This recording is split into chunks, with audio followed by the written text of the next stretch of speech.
بسم الله الرحمن الرحيم. الحمد لله والصلاة والسلام على رسول الله وموالاه. مامۆستانی بەڕێز و ئازیز لە خوشکان لە برایان، سەرەتا سوپاس و پێزانینمان هەیە بۆ ئەنجومەنی خەلیفان بۆ ئامادەکردنی ئەم ئێوارە کۆڕەیە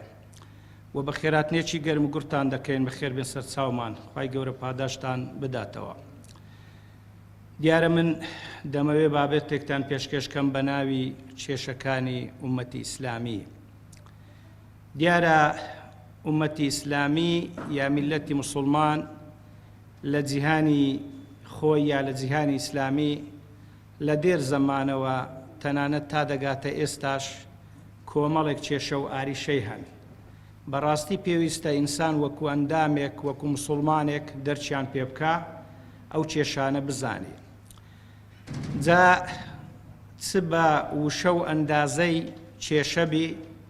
یا بە خەم و مەشاکیل و گیر و گرفت و ئاریشە و کەم و کوڕی بی، بە هەر حاڵ ئەگەر تەماشای جیهانی ئیسلامی بکەین یا میلەتی موسڵمان یا نەتەوەی ئیسلامی، کۆمەڵێک کێشە و ئاریشەمان بەرچاو دەکەون. جا هەدەف لە باسکردنی ئەو بابەتە ئەوەیە بەڕاستی ئینسان تا نەزانی کێشەکانی چن ناتوانێت چۆن چارەسەریان کاو و بەرەو پێشەوە بڕوا و چۆن کاری خۆی بکە. بۆ نمونە ئەگەر تەشبیهی بکەین بە ئینسانێک ئەگەر دەردەدار بی، ئەگەر دەردی خۆی نەزانی، مشکیلەی خۆی نازانی بچێتە لای کامە دکتۆری پسپۆڕ و متەخەسیس و چ جۆرە چارەسەرێک کاو چ جۆرە داو دەرمانێک بەکاربینی. ئێمە کە دەڵێن کێشە، وشەی کێشە زۆر شت دەگریتەوە، هەرچەندە وشەیەکی کوردیە بە عەرەبی پێدەگوترێ ئەلقەضیە یا ئەلموشکیلە یا ئەلموعضیلە، هەموو ئەوانەی پێدەگوترێ. دیارە لە عالەمی ئیسلامی میلەتی موسڵمان ئومەتی ئیسلامی کۆمەڵێک کێشە و گیر و گرفتی هەن کە ئێمە بە کورتەکۆڕێکی ئاوا ناتوانین حەقی خۆی پێ بدەین، واتە ناتوانین وەکو پێویست دەرز و تۆماری ئەو هەموو مەشاکیلانە بکەین کە لە کۆڵ یا لە ئەستۆی جیهانی ئیسلامی یا لە ئەستۆی ئومەتی ئیسلامی و موسڵمان هەن. بەڵام ئێمە هەشت دەرد و بەڵا، هەشت کێشە و مەشاکیلمان بۆ ئێوەی بەڕێز دەرز و تۆمار کردووە. بە پشتیوانی خوای گەورە هەر خاڵێک لەو خاڵانە لە خیلالی چەند خوڵەکێکی کورت و کەم تیشکیان دەخەینە سەر. کێشەی یەکەم لە جیهانی ئیسلامی یا کێشەی میلەتی موسڵمان ئومەتی ئیسلامی بریتیە لە تەفرەقە کە عەکسەکەی یەکنەبوونە. ئەگەر تەماشای قورئان و سوننە بکەین، کۆمەڵێک ئایەت و ئەحادیثمان بەرچاو دەکەون کە زەمی تەفرەقە دەکەن، لە مقابلدا مەدح و سەنای یەکبوون و وەحدەت دەکەن. چکە وشەی تەفرەقە وشەیەکی عەرەبیە، واتە یعنی لێکترازان و پارچە پارچەیی. ئەوە گومانی تێدا نییە میلەتی موسڵمان یەکێک لە کێشەکانی ئەوەیە دائیمەن تەفرەقە و دووبەرەچی لە نێواندایە. لە جیاتی ئەوەی بێن موحەد بن، یەک دەست، یەک چین، یەک پارچە، دەبینین تەفرەقەی زۆریان تێدایە. با بچینە خزمەت قورئانی پیرۆز و سونەتی بەپێزی پێغەمبەر سەلات و سەلامی خوای لەسەر بێ، با بزانین چۆن باسی تەفرەقە و عەکسەکەی وەحدەتمان بۆ دەکا. یەکێک لەو ئایەتانە کە بەڕاستی سەنجی مەحەکە ئیوێ بە ئاوی زێر بنووسرێ، خوای گەورە لە سوورەتی ئالی عیمران لە ئایەتی 103 دەفەرمێ وَاعْتَصِمُوا بِحَبْلِ اللَّهِ جَمِيعًا وَلَا تَفَرَّقُوا. خوای گەورە بە سیغەی ئەمر و بە جەمع دەفەرمێ وَاعْتَصِمُوا، واتە ئەی خەڵچینە ئێوە هەمیشە ئەهلی ئیعتیسام بن، واتە ملتەزیم بن پابند بن دەست پێگر بن بەڵام بە چ بە شەریعەتی خوا بە بەرنامەی خوا بە ئاینی خوا بە قورئان و سوننا چونکە قورئان و سوننا تاکە بەرنامەی ژیانن بە تایبەتی قورئان کە کەلامی خوای سوبحانە وتەعالایە و حەدیثەکانی پێغەمبەریش صلی الله عليه وسلم لە ڕێی قورئانەوە مؤکدن واتە دووپات کراون جەخت لەسەر کراون کە خوای گەورە دەفەرمێ لە سوورەتی نساء آياته 80 دەفەرمێ من يطع الرسول فقد أطاع الله دەفەرمێ لقد كان لكم في رسول الله أسوة حسنة لمن كان يرجو الله واليوم الآخر يا دەفەرمێ وما آتاكم الرسول فخذوه وما نهاكم عنه فانتهوا هەموو ئەوانە تأكيد لەسەر سنە دەکەنەوە حتى دەگاتە ئەوەی وما ينطق عن الهوى إن هو إلا وحي يوحى جا خوای گەورە فرمانمان پێ دەکا بە جەمع بە کۆکە ئێمە ئەهلی اعتیسام بین دەست بە بەرنامەی خوا بە شەریعەتی ئیسلام بە قورئان و سنەوە بگرین تەماشە بکەن یەکسەر لە دوای وشەی واعتەسیموا کە فرمانمان پێ دەکا دەفەرمێ ولا تفرقوا دیسان ئەوەش هەم لە بۆ نەهیە هەم لە بۆ فرمانە لە ئەسڵیشدا فعل مضارعە چونکە ئەسڵەکەی لا تتفرقوا خوای گەورە دەفەرمێ هەر وەکو فرمانمان پێ دەکا دەفەرمێ واعتەسیموا بحەبل الله جەمیعا ئێوە هەمووتان بە تێکرا دەست بە شەریعەت و بەرنامەی خواوە بگرن و دەفەرمێ نەکەن ئێوە ناکۆک بن دژ بە یەک بن تەفرەقەتان تێبکەوی مادام خوا باز دەکا شتێکی زۆر گەورەیە بەڵام لەکنەمە زۆر ئاسان و سادەیە زۆر بە ئیعتیادی مسلمانان وەکو تاک وەکو جەمع وەکو میلەت دەبنە دژی یەک تەفرەقەیان تێدەکەوی بەڵام کێشەی زۆریان لە بۆ پەیدا دەبی با بچینە خزمەت سنەتی بەپێز پێغەمبەر سەلات سلامی خوای لەسەر بێ لە چەندان ئەحادیث بەو سیغەیە دەفەرمێ عەلەیکم بالجەماعە عەلەیکم بالجەماعە ئەو جا شتێکی تر دەفەرمێ یعنی دەفەرمێ لەسەرتانە کە ئێوە کۆمەڵ بن کۆک بن جەمع بن چونکە ئەوەی بە جەمع و بە کۆمەڵ بەدەست دێ و نەتیجە و بەرهەمی باشی دەبی بە یەک بەدەست نایە مەگەر نابینن دائیمەن دوژمنانی ئیسلام نەخشە و پلان و پیلانیان وایە مسلمانان لێکدا ببڕن لێک بکەن بە تایبەتی باسی ئەوە دەکەن کە ئیسلام دینێکی تاچیە پەیوەندی بە بەینی ئینسان و خواوە هەیە پەیوەندی بە دەسەڵات و بە سیاسەتەوە نییە بۆ ئەوەی ئەوان زیمام و هەوساری سیاسەت بگرنە دەست کورسیان لە دەست بی دەسەڵات و هێزیان لە دەست بی بەڵام مسلمانان دائیمەن فەقیر و پشتا و ئەوانە بن یعنی ئەوە فێڵێکە لە ئێمەی دەکەن ئەگەر ناتەماشەی زۆرێک لە ئاەتەکان بکەین مەسەڵەن خوای سوبحانە وتەعالە باسی حکم و دەسەڵات و ئەوەمان بۆ دەکا کە ئینشاءڵڵا ئەو نەخۆشیەش لە جێخۆ باز دەکەین ئەو جار بۆ نمونە کە پێغەمبەر سەلات سلامی خوای لەسەر بێ دەفەرمێ عەلەیکم بالجەماعە مەسەڵەن لە کۆتایی یەکێک لەو حەدیثانە دەفەرمێ إنما يأكل من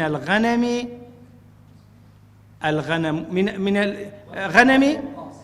الغنم القاصية دەفەرمێ يعني دائما مەڕ ئەو ئەگورگ ئەو مەڕە دەخوا کە لەگەڵ لە مێگەڵ لە کۆمەڵەکەی دادەبڕێ بەڵام زەل و زەفەر بە تاکەکەی نابە پێغەمبەر سەلات سلامی خوای لەسەر بێ دەفەرمێ الجەماعەة ڕەحمەة والفرقەة عەذاب دەفەرمێ جەماعەت کۆمەڵبوون پێکەوەبوون ڕەحمەتە بەڵام بە پێچەوانەوە یعنی پارچە پارچەیی و لێکترازان و لێکبوون ئەوە سزایە عەذابە تاڵیە ناسۆلیە ناخۆشیە لە حەدیثێک دەفەرمێ وئیاکم الفرقە ئاگاتان لە تەفرەقە بی ئاگاتان لە پارچە پارچە بوون بی بەڵکو هەمیشە بە یەکەوە بن و کۆمەڵ بن ئەوە نەخۆشیەک یەکێک لە نەخۆشیەکانی ئومەی ئیسلامی بریتیە لە تەفرەقە واتە یەک نەبوون نەخۆشیەکی تر بریتیە لە یعنی ململانەی یەکترکردن نیزاعی یەکترکردن دژایەتی یەکترکردن خوای گەورەش سەبارەت بەوە دەفەرمێ ولا تنازعوا فتفشلوا وتذهب ريحكم دەفەرمێ أي خلشنا أقدار بن ولا تنازعوا بتسن معناه دي للآن آراء مفسرين واتا أي ولا تختلفوا با ناكوشتان تينكوي لبروي فتفشلوا أو في تعقيبة يكسر بدواي نزاع تدادي فشل هرس هينان لنيوتسون لبينتون دسالان نمان لدواي أو أخواي قورد فرمي وتذهب ريحكم أي تذهب قوتكم يعني هيزو بيستان ناميني هيزو بيستان يعني لبين دسي مشكلة سيم أويش نبوني مرجعيته بمعنى نمانوي لنيو أمي إسلامي تشيشي قورة أويكا مرجع مانيا أو شيء لا روي زماني عربي بدو شيء سرچی گویا دەکرێ یا پێی دەگوترێ مەرجەح یا مەرجع ئەهلی لوغا هەردووچیان بە جائز لە قەڵەمداوە هەرچەندە هەندێکیان دەڵێن مەرجع ئەسەحترە و بەهێزترە بەهەرحاڵ یعنی ئەگەر تەماشە بکەین بە تایبەتی لەلایەن ئەهلی سونە و جەماعە یعنی مەرجەعێک نییە لەوانەیە هەبێ بەڵام بە مەرجەعی نازانین ئیقتیدای پێ ناکەین لاسای ناکەینەوە نایکەینە پێشڕەوی خۆمان نایکەینە ئیمام و پێشەوای خۆمان لە دوای ناڕۆین ئیدی عالەمی ئیسلامی ئومەی ئیسلامی تووشی دەردەسەری و چەرمەسەری و لێکترازان دەبێت بەڵام لەوانەیە هەندێک ئەدیان و مەذاهیبی تروانە بن هەندێک ئایدیای تر کە فیکرین مادین پەیوەندیان بە دینی سەماویشەوە نییە وانین دێن بۆ خۆیان شتێکیان داتاشی وە هەیکەلێک مەسەلەن یا شەخصێک ئیقتیدای پێوە دەکەن مەگەر تەماشە بکەین یعنی بە تایبەتی لە ڕابردوو بە تایبەتی لە دوای شۆڕشی بەڵشەفی کە لە رووسیا لە ئۆکتۆبەری 1970 ڕوویدا خەڵکێک تەماشە دەکەن وەکو دەوڵەت وەکو کیان رووسیا بە کیانێک دەزانی کە تەقلیدی دەکاتەوە وەکو مامۆستا و قودوە و پێشەنگ مەسەلەن کارل مارکس لینین ستالین ترۆتسچی ئەوانە کە خاوەنی ڕێبازگەیەکی لادینی و ئەلمانی و سکۆلاریستیشن یعنی بە قودوەی خۆیان دەزانن تەقلیدیان دەکەنەوە یعنی لە کوردستانی خۆمان چەند حزب دروستبوون لەسەر ئەو ئەساسەی کە حزبی مارکسی بن حزبی لینینی بن مەسەلەن بەبێ ئەوەی کە شارەزاش بی هەندێکتان بەتەمەنن لە گوندەکان کاتی خۆ بینیوتانە نەفەر هەبووە هیچ فکرە و ئایدۆلۆژیاشی نەزانیوە نەخوێندەواریش بووە وتوەڵە کاکە من مارکسیم ئەمن لینینیم مەگەر تەماشاکەین لە وڵاتانی خۆرئاوا و ئەوروپاش لە هەندێک شوێنام یعنی ئەو مەسەلەیە کوژاوەتەوە لێرە دێن ئیقتیدای پێوە دەکەن ئەمە ئیسلامێکی ئاوا ئازیزمان هەیە کە دینی خوایە خوای خالق خوای خەلاق خوای بەدیهێنەری بوونەوەر دینی پێغەمبەری ئێمە صلی الله عليه وسلم کە ئەو سەحابانە کە خەڵکێکتانەوتە شەریان لێ دەدا دەبێ ئێمە مەمنونیان بین کە لە وڵاتان هاتوون یعنی ئەو میلەتانیان ئازاد کردووە ئەو میلەتانیان ڕزگاری کردووە ئێستا ئێمە لە سایەی ئەوان لە داک و بابێکی مسلمان لەدایک بووین خوای گەورە هیدایەتی داین کە باشترین ناز و نیعمەت و خەڵات بریتیە لە هیدایەت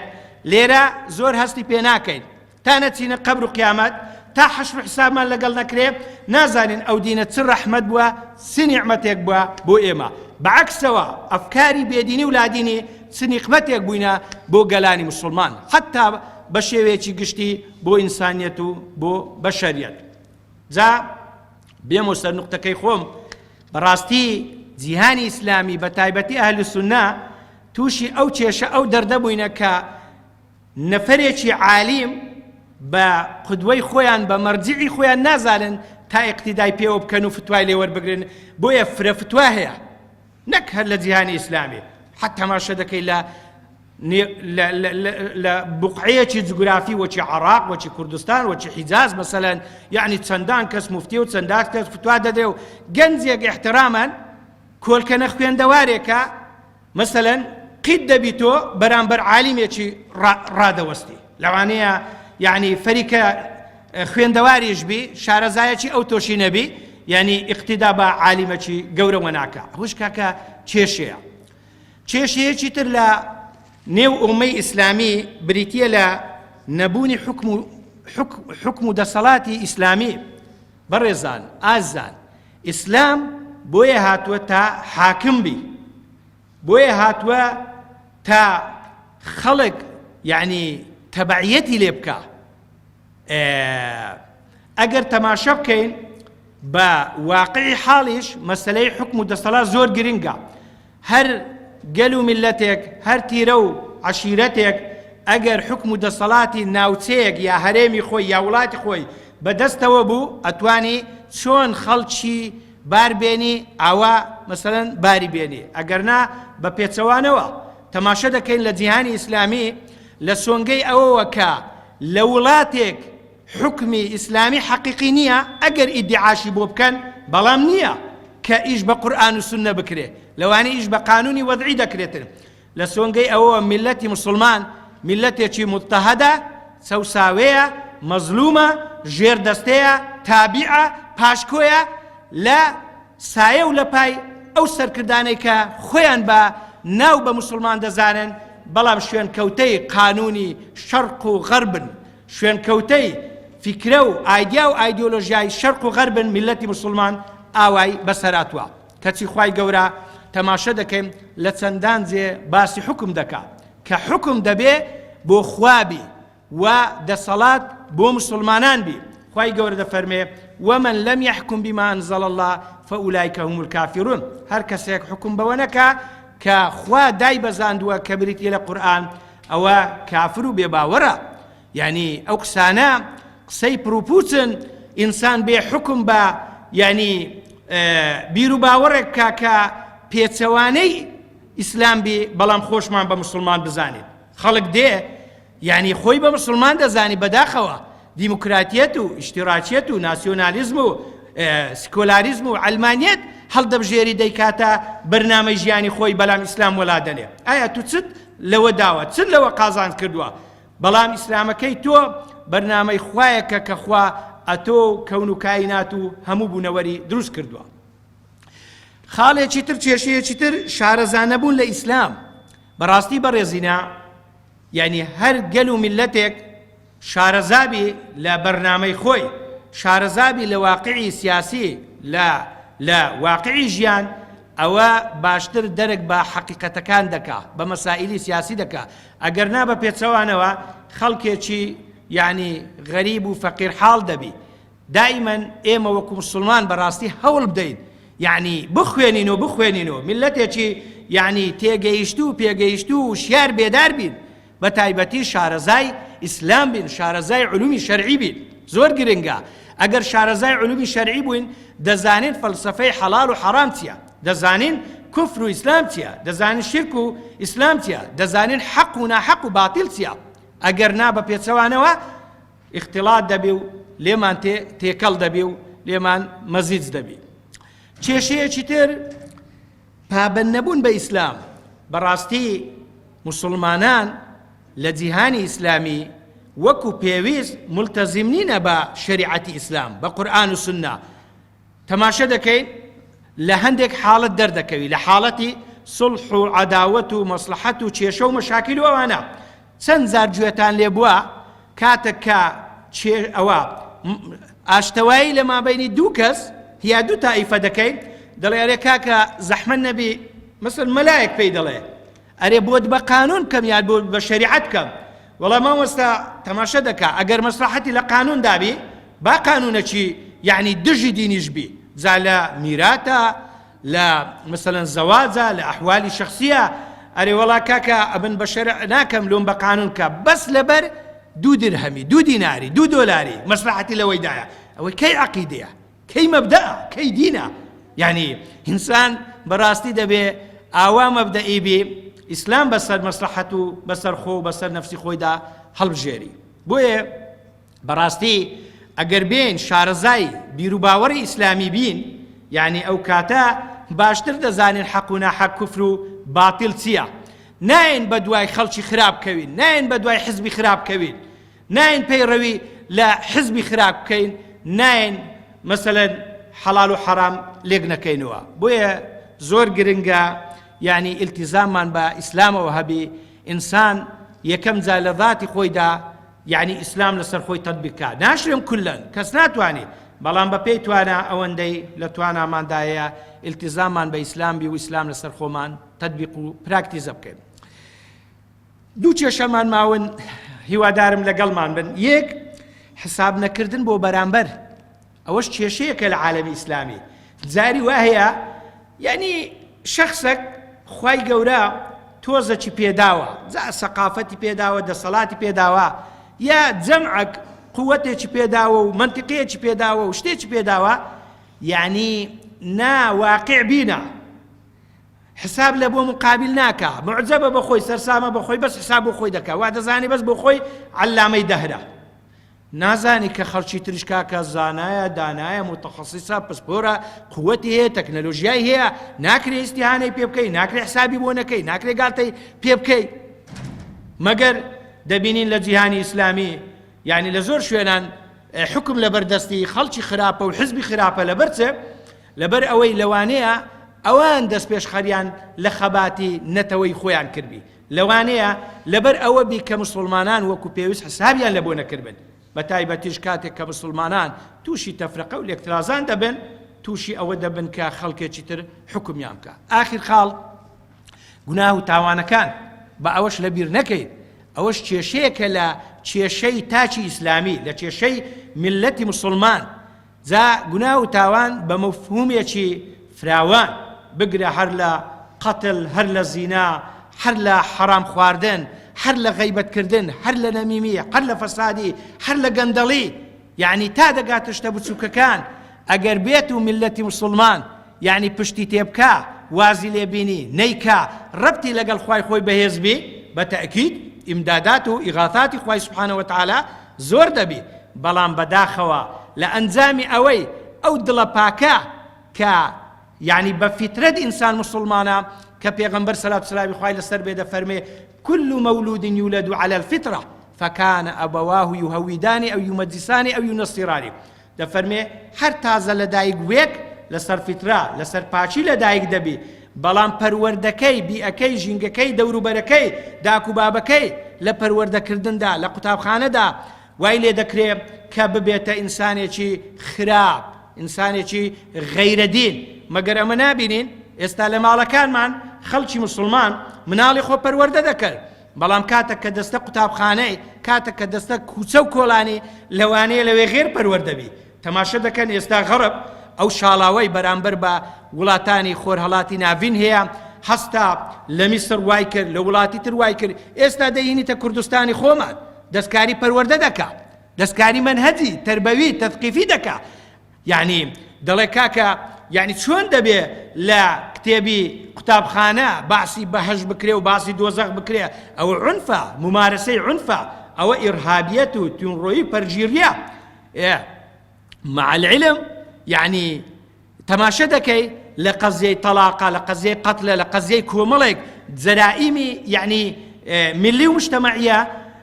خەڵکی مسلمان لە بەرەوەی ئیلتیزامیان باشترە، کەمتر وایە یعنی ئەو مەلەفانە ئەو دۆسیانە لە مەحاکیمەکاندا هەبن. هەر خەڵکی زیاتر خراپ و نامولتەزیم و ئەوانن. دەسەڵات لە هەموو شوێنەکانی دنیا هەتا کوردستان دەبێ مەمنونی مامۆستاکانی ئاینی و جەماعاتی ئیسلامی و لایەنە ئیسلامیەکان و ئەوانە بی کە دێن ئەو میلەتە پەروەردە دەکەن، چونکە ئینسان ئەگەر پەروەردەکراو بوو یعنی بە چاوی خیانەت تەماشای خەڵک ناکە، ماڵی خەڵک ئەوە بە مەسەلەن سوک نازانێ و حەرام ناخوا، بەڵام تەماشە دەکەین لە ئەنجامی ئەو یعنی فکر و ڕێبازگە بێدینەی کە لە عێراق هەیە، لە کوردستان هەیە، کە کۆمەڵێک کەوادیر و ئەحزاب و ئەندامی لەسەر پەروەردە و ڕاهاتوە، یعنی گەندەڵی دارایی، گەندەڵی ئەخلاقی، فەسادی ئەخلاقی یعنی زۆرە، بەڵام یعنی لەناو تاکەکانی مسلمانان ئەگەر هەبی یعنی دەگمەنە. خۆشبەختانە خەڵکی ملتەزیم نەک عەرەق نەخوا تا بێهۆش بی سەرخۆش بی، نەک مەوادی حەشیش و تلیاچی نەخوا تا بێهۆش بی و سەرخۆش بی، تا جەرائیم یعنی ئەنجام بدە، جگارەش ناخوا، کە شتێکی زۆر زۆر بەسیتە. ئەو بەڕاستی جێگای شاناسی و جێگای فەخرە. بۆیە ئەو خاڵە زۆر گرنگە، پێویستە ئێمە هەمیشە یعنی پشت لە گوناه و تاوانەکە بکەین ڕوو لە شتی حەڵاڵ و ڕەوا و شەرعی بکەین یعنی بەگوێی خوا و بەگوێی پێغەمبەرەکەی بکەین ئەو کاتە دەبینێت تاکێکی باش و میلەتێکی باش ئەوەش مەطلوبە کە دائیمەن ئەسڵ ئەوەیە ملت مجتمع ملتێکی مهذب و پەروەردەکراو بێ جا بەڕێزان ئازان ئەوەی کە باسم کرد چەند خاڵێکی کورد بوون یعنی سەبارەت بە مەشاکیلی ئومەی ئیسلامی یا عالەمی ئیسلامی پێویستە ئێمە بەڕاستی دەرچیان پێ بکەین و هەستیان پێ بکەین و حەقی خۆیان پێ بدەین و بتوانین ئیستیفادەیان لێ بکەین بەم شێوە دێنە کۆتایی بابەتەکەمان دووبارە زۆر سپاسی هاتن و گوێگرتنتان دەکەم وەسەلام عەلەیکوم وەڕەحمەتوڵڵاهی وەبەرەکاتوه